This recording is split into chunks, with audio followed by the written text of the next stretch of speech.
Baik, Assalamualaikum warahmatullahi wabarakatuh. Perkenalkan, nama saya Masruratul Usna, NIM 20323037. Di sini saya akan memaparkan materi tentang modul ajar kurikulum Merdeka.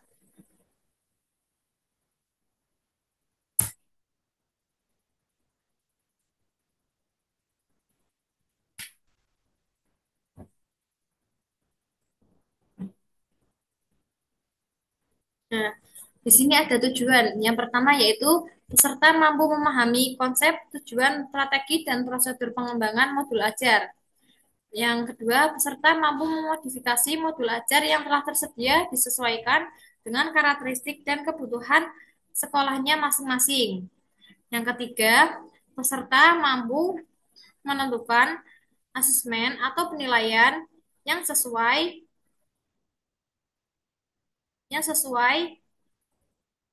dari modul ajar yang telah dimodifikasi. Kemudian, peserta mampu mengembangkan bahan ajar yang relevan serta menyesuaikan tingkat capaian siswa untuk mendukung pembelajaran pada modul ajar yang dimodifikasi. Nah, mari menyimak bersama. Yang pertama, mengapa sih modul ajar itu harus sederhana dan dapat memandu pembelajaran dengan efektif? Karena jika modul ajar itu tidak sederhana atau modul ajar itu akan sulit untuk dipahami oleh para pendidik maupun juga peserta didik. Kemudian, bagaimana mengembangkan modul ajar yang sederhana namun efektif? Yang ketiga, bagaimana menentukan asesmen penilaian untuk modul ajar yang sesuai dengan kebutuhan dan karakteristik siswa. Kemudian, mengapa sih modul ajar itu perlu berpusat kepada murid dan memperhatikan perbedaan karakteristik siswa? Bagaimana memilih dan memodifikasi modul ajar yang sesuai dengan kebutuhan dan karakteristik siswa? Bagaimana mengadaptasi modul ajar agar relevan dan sesuai dengan tingkat capaian siswa? Bagaimana memilih dan menentukan bahan ajar yang relevan untuk modul ajar? Nah, apa sih yang dimaksud dengan modul ajar itu? Modul ajar itu merupakan salah satu perangkat ajar yang digunakan untuk merencanakan pembelajaran. Jadi modul ajar ini tuh sama seperti RPP, namun modul ajar itu memiliki komponen yang lebih lengkap daripada RPP begitu. Modul ajar adalah sebuah dokumen yang berisi tujuan, langkah, dan media pembelajaran serta asesmen yang dibutuhkan dalam satu unit atau topik berdasarkan alur tujuan pembelajaran tersebut. Pendidik memiliki keleluasan untuk membuat sendiri, memilih, dan memodifikasi modul ajar yang tersedia sesuai dengan konteks, kebutuhan, dan karakteristik peserta didik. Nah, ada pula alur penulisan modul ajar, seperti kurikulum operasional, alur tujuan pembelajaran, modul ajar, tujuan pembelajaran. Nah, contoh alur penyusunan modul ajar. Di sini tuh ada kayak tujuan akhir, output dari materi sebelumnya, dan juga isi isi materi yang akan dipelajari. Komponen modul ajar lengkap. Komponen modul ajar lengkap itu diantaranya fase capaian modul ajar, kemudian jumlah jam pelajaran. Yang ketiga yaitu mode belajar. Yang keempat tujuan pembelajaran. Yang kelima dimensi Pancasila.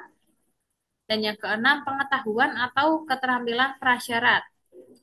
Komponen detail modul ajar per pertemuan yaitu berisi bahan ajar, pemahaman bermakna, pertanyaan pemantik, indikator keberhasilan, asesmen, sarana dan prasarana, rencana kegiatan.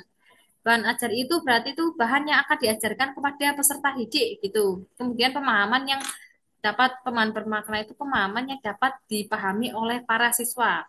Kemudian pertanyaan pemantik itu untuk memancing memancing rasa ingin tahu siswa tentang materi tersebut. Kemudian ada indikator keberhasilan dan asesmen itu seperti soal-soal kayak seperti ABC atau esai gitu. Sarana dan prasarana, kemudian rencana kegiatan. Dalam modul ajar itu pasti ada rencana kegiatan, rencana apa saja yang akan dilakukan pada saat pembelajaran, begitu. Kemudian lampiran. Yang pertama itu ada lembar aktivitas, yang kedua rubrik penilaian, yang ketiga bahan ajar lainnya relevan. Lembar aktivitas itu seperti eh, lembar kerja yang akan dilakukan nanti pada saat belajar gitu. Struktur modul ajar tersebut itu bukan struktur wajib yang semuanya harus dilampirkan dalam modul ajar. Tetapi guru itu diperbolehkan juga memilih menyederhanakan beberapa komponen utama yang diutamakan dalam modul ajar sesuai dengan kebutuhan kelasnya masing-masing. Nah, kemudian informasi umum. Informasi umum itu berisi seperti identitas sekolah, kompetensi awal, profil pelajar Pancasila, sarana dan prasarana, target peserta didik, dan model pembelajaran yang digunakan. Ya, di sini yang dimaksud dengan identitas sekolah itu seperti ya identitas seperti nama sekolah, semisal MI Lab School UIN Kiai Haji Abdurrahman Wahid. MI Lab School Kiai Haji Abdurrahman Wahid begitu. Kemudian kompetensi awalnya itu apa? PPP dan sarana prasarana. Kemudian target peserta didik, targetnya itu siapa? Nah, kemudian model pembelajaran yang digunakan itu misal PJBL atau PBL begitu. PJ, PBL itu Project Based Learning. Kemudian komponen inti.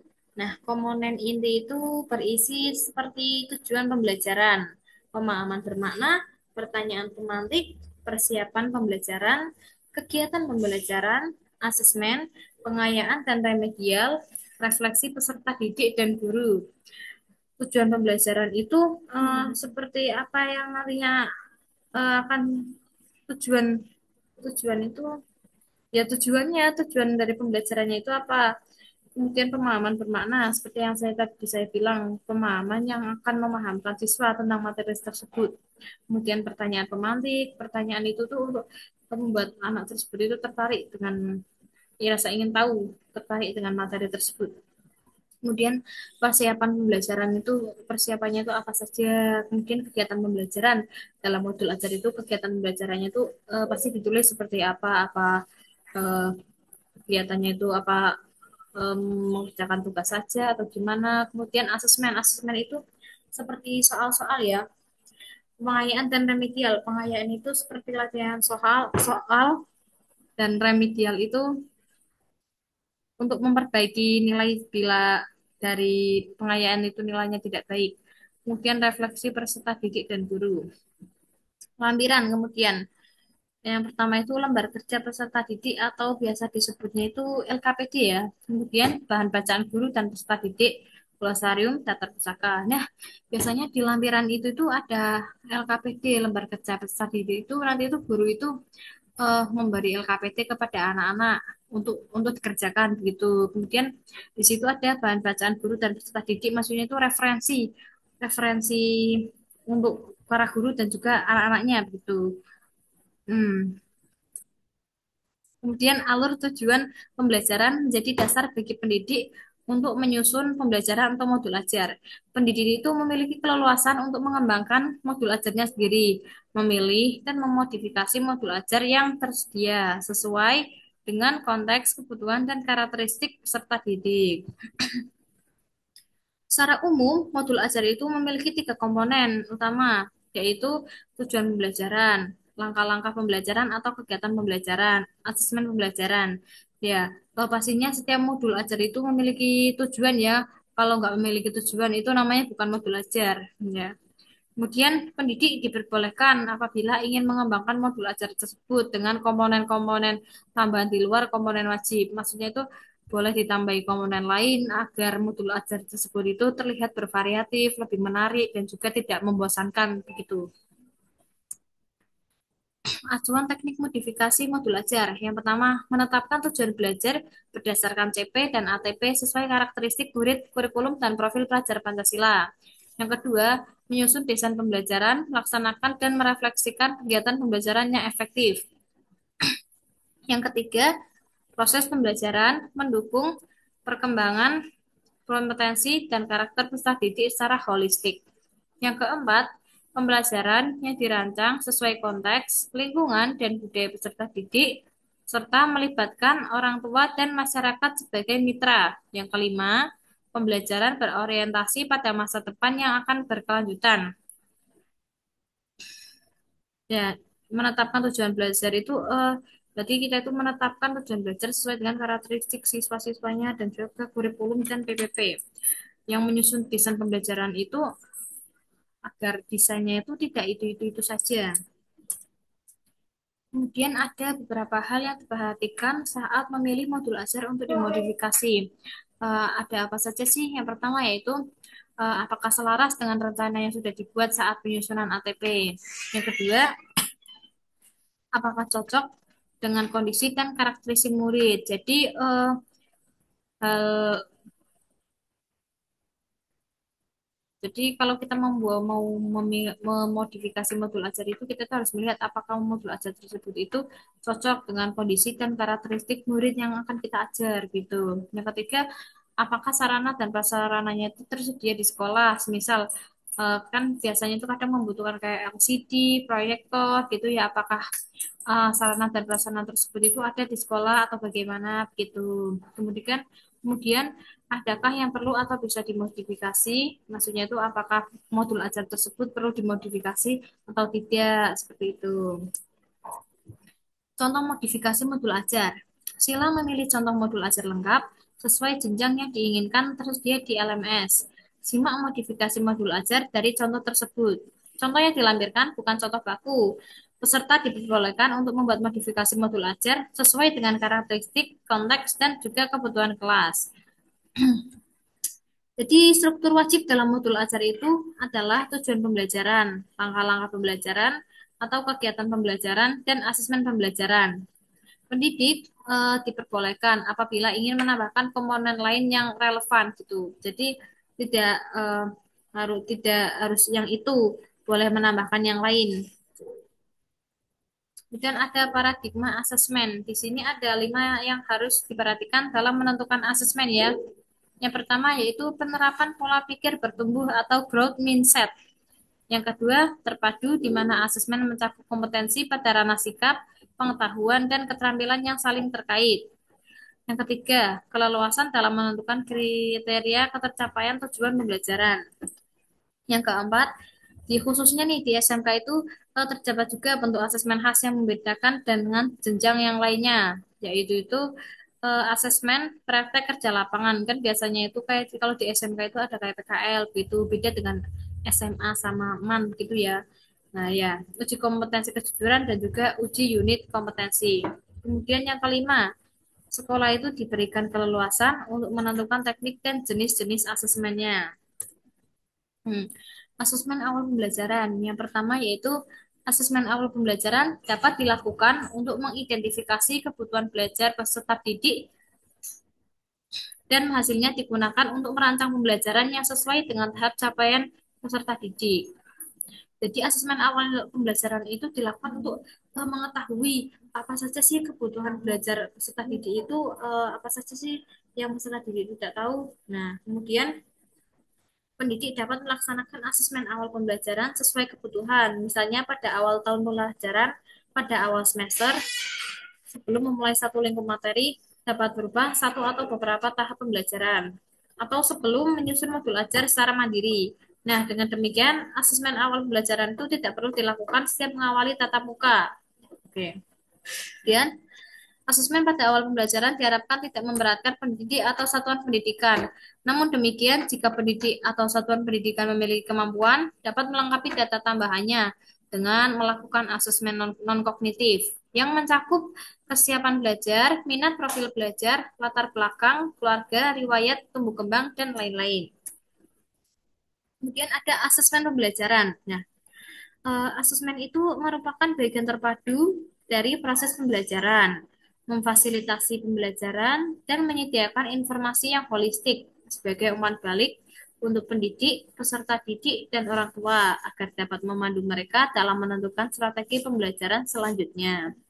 Yang kedua, asesmen itu dirancang dan dilakukan sesuai dengan fungsi asesmen tersebut dengan keleluasan untuk menentukan teknik dan waktu pelaksanaan asesmen agar asesmen tersebut efektif mencapai tujuan pembelajaran. Kemudian yang ketiga, asesmen dirancang secara adil, proporsional, valid, dan dapat dipercaya atau reliable untuk menjelaskan kemajuan belajar dan menentukan keputusan tentang langkah-langkah selanjutnya. Berikutnya, laporan kemajuan belajar dan pencapaian peserta didik bersifat sederhana dan informatif, memberikan informasi yang bermanfaat tentang karakter dan kompetensi yang dicapai, serta strategi tindak lanjutnya itu bagaimana. Yang terakhir ada Hasil asesmen itu digunakan oleh peserta didik, pendidik, tenaga kependidikan, dan orang tua sebagai bahan refleksi untuk meningkatkan mutu pembelajaran. Kemudian alur asesmen. Alur asesmen itu diantaranya itu yang pertama, menentukan tujuan pembelajaran atau sesuai alur perkembangan. Menentukan tujuan pembelajaran itu agar apa ya? Kenapa harus ditentukan? Karena agar pembelajaran tersebut itu berjalan secara baik, secara apa? Secara terstruktur begitu. Kemudian merancang indikator, memastikan kedalaman tujuan, membuat indikator yang mencakup aspek kognisi, sikap, dan juga keterampilan. Yang tiga, menyusun strategi asesmen. Strategi asesmen itu kayak strategi soal-soal yang akan diberikan gitu. Kemudian menyiapkan alat ukur atau instrumennya, atau biasa disebut dengan rubrik. Yang kelima, menyiapkan instruksi atau panduan untuk murid seperti lembar kerja begitu. Yang keenam, mengolah hasil asesmen dan bukti pencapaian peserta didik untuk membuat inferensi atau kesimpulan mengenai pencapaian peserta didik terhadap tujuan pembelajaran. Dan yang terakhir ada menyusun rapor. Rapor itu seperti hasil akhir dari pembelajaran. Nah, rapor itu uh, isinya berisi seperti nilai-nilai begitu. Kemudian acuan yang digunakan untuk melaksanakan asesmen pembelajaran ada tiga ya. Uh, Asesmen as learning, asesmen for learning, dan asesmen of learning. Nah, asesmen as learning itu seperti untuk refleksi proses pembelajaran, berfungsi sebagai asesmen formatif. Asesmen for learning itu untuk perbaikan proses pembelajaran, berfungsi berfungsi sebagai asesmen formatif. Kemudian asesmen untuk evaluasi pada proses pembelajaran itu berfungsi sebagai asesmen sumatif. Perbedaan asesmen as dan for learning adalah asesmen as learning itu lebih melibatkan peserta didik secara aktif dalam kegiatan asesmen tersebut. Peserta didik diberi pengalaman untuk belajar menjadi penilai bagi diri sendiri dan temannya. Penilaian diri atau self-assessment. Dan penilaian antar teman merupakan contoh asesmen as learning.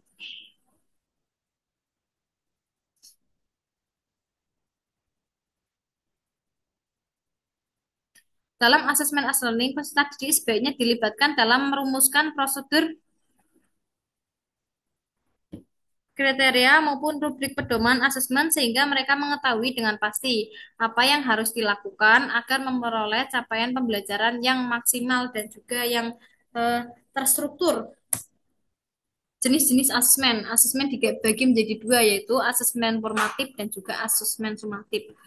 Ya, asesmen formatif itu biasanya itu dilakukan pada awal-awal pembelajaran gitu. Kalau sedangkan sumatif itu di akhir-akhir pembelajaran.